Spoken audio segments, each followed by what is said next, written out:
Hello my dear students, तो आज हम करने वाले हैं क्लास 5 ब्रिज कोर्स मैथमेटिक्स की वीक 3 की सभी 6 एक्टिविटीज़। तो ध्यान से देखिएगा, सुनिएगा और समझिएगा। वीक 3 की एक्टिविटीज़, तो पहली एक्टिविटी देखिए क्या है, स्पेशल नंबर्स, पैलिंड्रोमिक नंबर्स। ठीक है, कुछ स्पेशल नंबर्स के बारे में हम जानेंगे। पहला है पैलिंड्रोमिक। पैलिंड्रोमिक नंबर होते क्या हैं? पैलिंड्रोमिक नंबर वो होते हैं जो एक टाइम के बाद अपने सीक्वेंस को दोहराते हैं। जैसे हमारा हो गया 1 2 3, फिर से हो गया 2 1, है ना।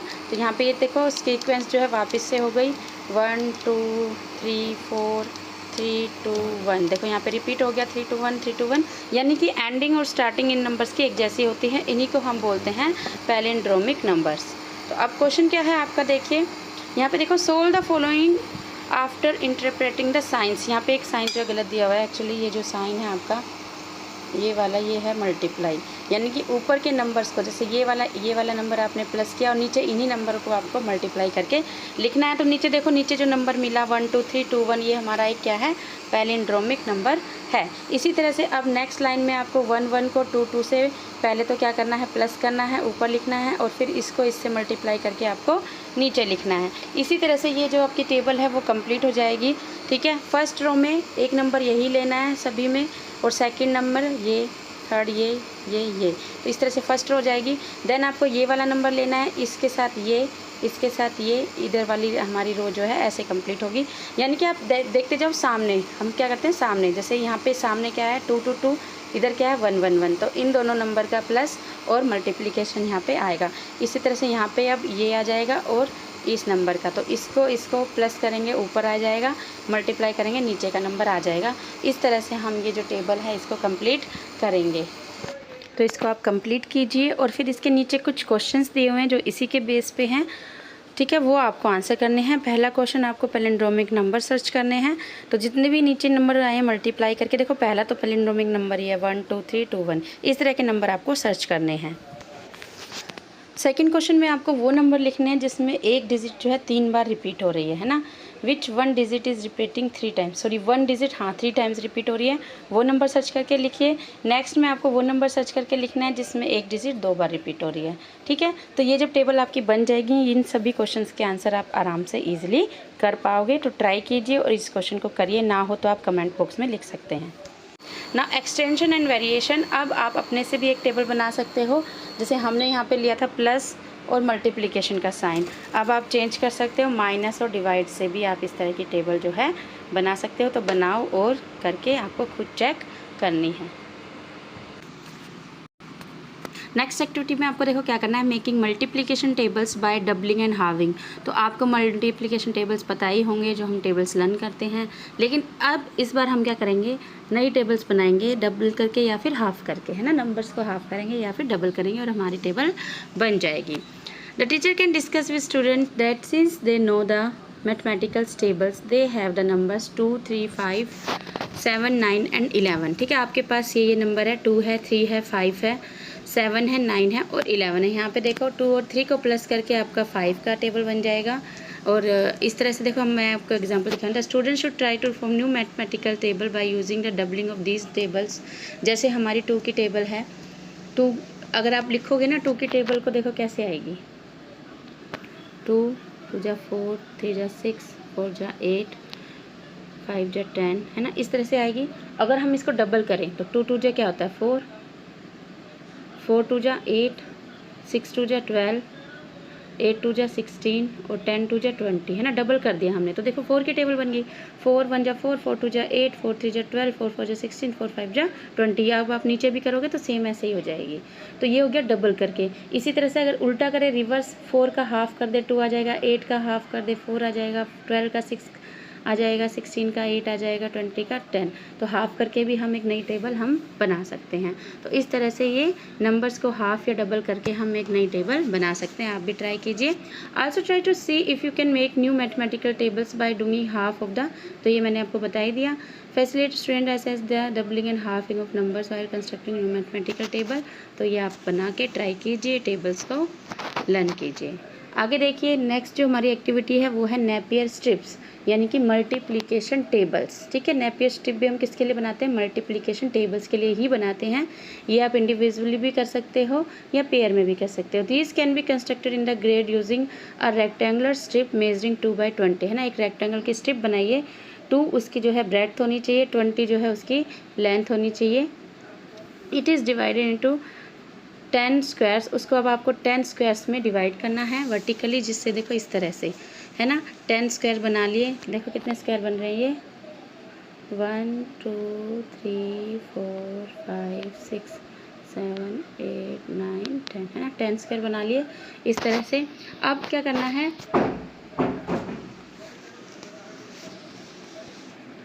Multiples of digits 1 to 9 are written और each strip a diagonal is drawn. देखो डायगनल क्या होता है, जो कॉर्नर से कॉर्नर को मिलाता है वो होता है डायगनल। जैसे ये बनाया गया है ना, एक डायगनल ये बनाया गया है। अब ये क्या कह रहा है कि आप डायगनल बना लो उसमें, और multiples of digit 1 to 9 are written on the each strip. A diagonal is drawn in each square to separate the digit at 1's place and 10's place. जैसे आपने 6 के मल्टीपल्स लिखे, 6 के मल्टीपल्स क्या होंगे, 6 की टेबल में जो जो नंबर्स आते हैं, 6 जैसे 3 के मल्टीपल्स, तो 3 1 जा 3 आ गया, 3 2 जा 6 आ गया, 3 3 जा 9 आ गया, 3 4 जा 12 आ गया। तो यहाँ पे हमारे दो जो नंबर आ गए, 1s की प्लेस पे भी और 10s की प्लेस पे भी। तो 1s और 10s को अलग करने के लिए हमें डायगनल का यूज़ करना है। डायगनल के जैसे हमने दोनों तरफ यहाँ पे 1s की वैल्यू लिख दी और डायगनल के दूसरी तरफ हमने 10s की वैल्यू लिख दी। तो डायगनल यानी एक उसमें डायगनल यूज़ करोगे, अगर हमारा 2 डिजिट का नंबर है, जैसे आ गया 12, तो 2 हम 1s प्लेस के लिए नीचे लिख देंगे और 10s प्लेस के लिए 1 जो है ऊपर लिख देंगे। तो इस तरह से डायगनल वाला हमारा जो है यूज़ हो जाएगा। तो इस तरह से आपको बनानी है। For example, a Napier strip for multiplication table of 3 can be constructed. ठीक है, ईजिली बन गया, बहुत ईजी है, कुछ नहीं करना है। स्ट्रिप बनानी है, डायगनल स्क्वायर्स बनाने हैं 10, क्योंकि हम टेबल जो है मल्टीप्लिकेशन टेबल 10 जा तक ही करते हैं। और फिर आपको बीच में डायगनल ड्रॉ कर देना है, जिसमें भी 2 डिजिट आनी शुरू हो जाए 1s और 10s के प्लेस पे, उसको आपको अलग अलग लिख देना है। तो ये आपकी बन जाएगी Napier. See how to use the Napier strip for building a multiplication table. यहाँ पे देखो जैसे 0 की बनाई हुई है, 1 की इन्होंने एक्चुअली गलत बनाई हुई है। जो 1 का टेबल होता है, 1 1 जा 1, 1 2 जा 2, 1 3 जा 3, तो यहाँ पे जो आएगी एक्चुअली वो 1, यहाँ पे 2 आएगा, यहाँ पे 3 आएगा, यहाँ पे 4, यहाँ पे 5 6 7 8 9 और यहाँ आएगा 1 और यहाँ 0 10। ठीक है, तो ये जो हमारी सेकंड वाली नेपियर स्ट्रिप है वो इस तरह से बनेगी। देन 2 के मल्टीपल्स हो गए, 3 के हो गए, 4 के हो गए, 5 के हो गए, 6 और 7। तो इस तरह से हम नेपियर स्ट्रिप्स जो है बना सकते हैं। अब क्या देखिए, create 1 Napier strip with diagonals drawn but without writing any numbers. Take multiple photocopies of strip. तो इसको हम इजी करने के लिए क्या कर सकते हैं, हम सब में ना ड्रॉ करके एक पहले स्ट्रिप बना लें, उसको फोटोकॉपी करके हम बहुत सारी स्ट्रिप बना लें, देन हम उसके बाद उसमें नंबर लिख सकते हैं, है ना। तो इससे हमारा इजी हो जाएगा। 0 से लेकर 9 तक के आप सभी जो है नेपियर स्ट्रिप बना लीजिए। ठीक है, इसके बाद आप इनको क्या कर सकते हो, इनका जो यूज़ है वो कैसे कर सकते हो। Napier strip can be use to construct a multiple tables of 2 और 3 डिजिट नंबर्स। अभी तो हमने 0 से 9 तक बनाए हैं। अब हम क्या कर सकते हैं कि 2 का यूज़ करके हम तीसरी टेबल, जैसे हमें 23 का टेबल बनाना है या 13 का टेबल बनाना है, तो बड़े नंबर का टेबल बनाना है, तो हम नेपियर स्ट्रिप्स का यूज़ कर सकते हैं। Let us make a multiple table of 32। तो हम नेपियर स्ट्रिप को साइड बाय साइड रखेंगे और इससे हमारी 32 की जो टेबल बन जाएगी। कैसे, 1 child from each group can make pick 2 cards from the bag. The group needs to make 2 digit numbers from the 1 digit numbers. Pick up reversing the digit. Let them a multiplication table of both the numbers using Napier strips. तो एक game खेलने के लिए कहा गया है कि आप 2 Napier strips से एक टेबल बना सकते हो। देखो जैसे हमें बनाना है 12 का टेबल, है ना। मैं आपको एक बार समझा देती हूँ ये वाला। जैसे यहाँ पे मैंने बताया था, यहाँ 2 होगा, यहाँ 3 होगा, ये हमारी काउंटिंग होगी, क्योंकि 1 का टेबल जो होता है वो काउंटिंग ही होती है ना। 1 1 जा 1, 1 2 जा 2, 1 3 जा 3, 8 जा 9 जा और ये आ जाएगा 10। अब मान लो हमें 12 का टेबल बनाना है, तो फर्स्ट डिजिट तो 12 हो गई, दूसरी हो गई 24, 12 2 जा 24, 12 3 जा 36, 12 4 जा 48 और 12 जो हमारा 5 जा होता है। अब देखो यहाँ पे 3 डिजिट आ गई हैं, तो 3 डिजिट के लिए हमें क्या करना है, हम जो बीच का नंबर होते हैं ना, ये 2 डिजिट, इनको प्लस कर देते हैं, इनको ठीक है। तो ये देखो हमारा क्या हो जाएगा 5 और 1 6, यानी कि 12 5 जो हमारा हो जाएगा 60। इसी तरह से 6 और 1 कितना 7 हो गया, तो ये 72 हो गया। 7 और 1 8 हो गया तो 84 हो गया। 8 और 1 9 हो गया तो 96 हो गया। अब यहाँ पे देखो 9 और 1 10 है तो 108 हो गया। और यहाँ पे हमारा क्या है 0 2 यानी कि 120 हो गया। इन दोनों को प्लस करेंगे तो 2 आएगा। 1 यहाँ पे तो 1 तो यहीं रहेगा। और ये जो बीच वाली ये जो नीचे वाली होती है ना, इनको हम प्लस करते हैं, ठीक है। तो हमारा टेबल बन जाता है। इसी तरह से आप 23 का टेबल भी बना सकते हो। जैसे ये हमारी 2 नेपियर स्ट्रिप है 23। अब देखो यहाँ पे थोड़ा सा गलत किया मैंने, 3 2 6 होता है, 3 3 9 होता है, यहाँ पे 9 आएगा, ओके। तो 23 1 23, 23 2 होता है 46 हो जाएगा, फिर 69 हो जाएगा। और फिर जो नेक्स्ट नंबर आएगा उसमें हम 8 और 1 को प्लस कर देंगे तो 92 आएगा, ठीक है। इसमें हम क्या करेंगे 1 और 0 को प्लस करेंगे और ये 1 यहाँ का यहाँ रह गया तो 105। एक मिनट को मैं क्लियर करके बता देती हूँ, ठीक है। अब यहाँ देखो 23 टेबल के लिए हमें बस यहाँ 9 करना है, क्योंकि 3 3 9 होता है, गलती से मिस प्रिंट हो जाता है कई बार। तो यहाँ पे 23 1 23, 23 2 46, 23 3 69 हो गया।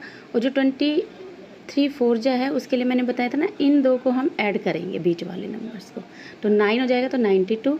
ये हो जाएगा 1 और 0 1, और 1 यहाँ पे ऑलरेडी है ही, 1 1 5 हो जाएगा।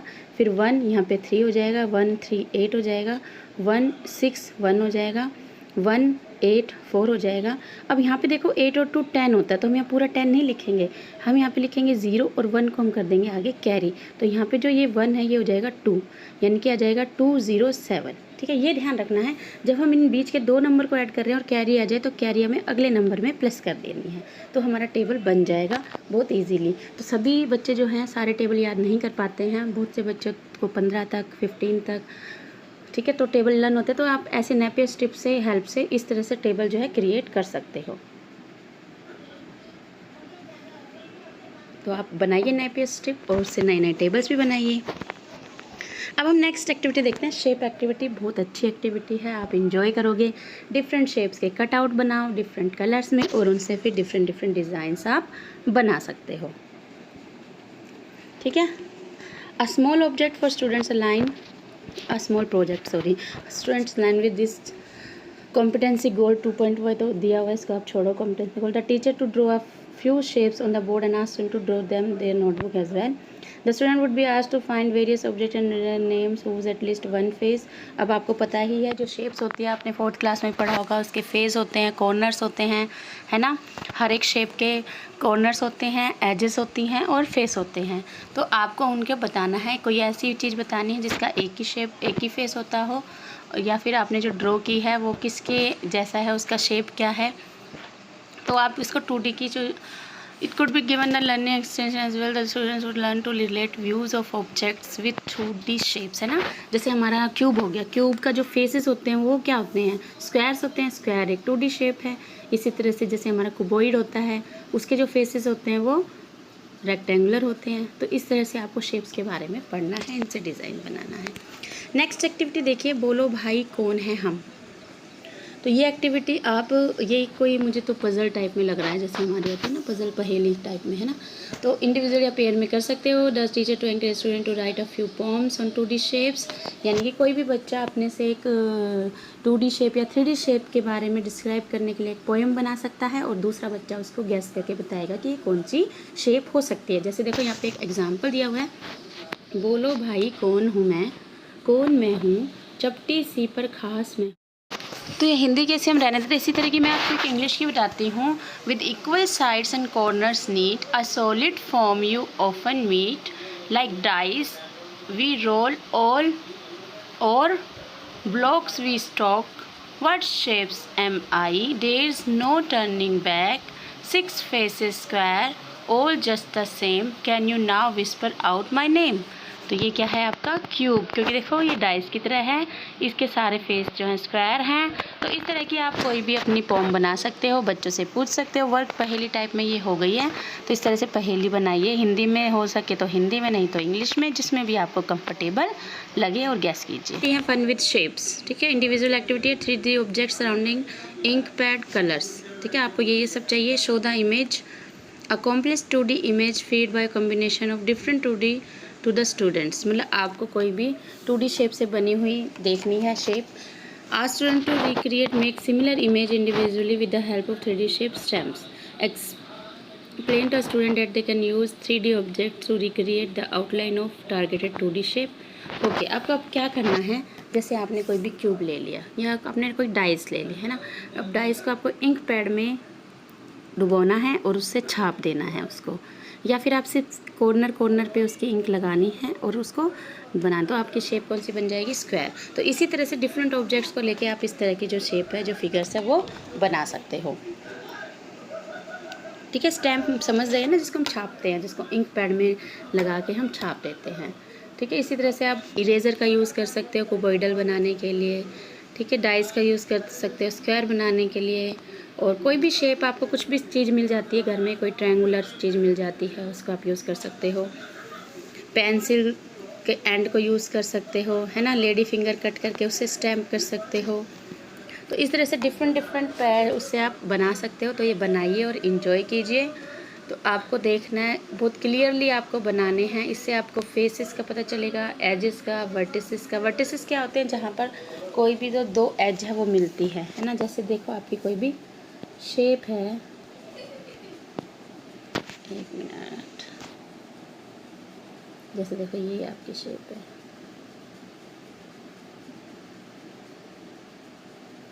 ये क्यूब है, तो ये जो है आपका फेस होता है, ये जो प्लेन साइड होते हैं फेस होती है, ये जो लाइनें हैं जो मिलती हैं, एक दूसरे को वर्टिसेस को मिलाती हैं, ये एज होती है, और जहाँ पे लाइनें मिलती हैं वो होता है वर्टिस या फिर कॉर्नर। ये जो होता है, ये होता है कॉर्नर, या इसको वर्टिस भी बोलते हैं।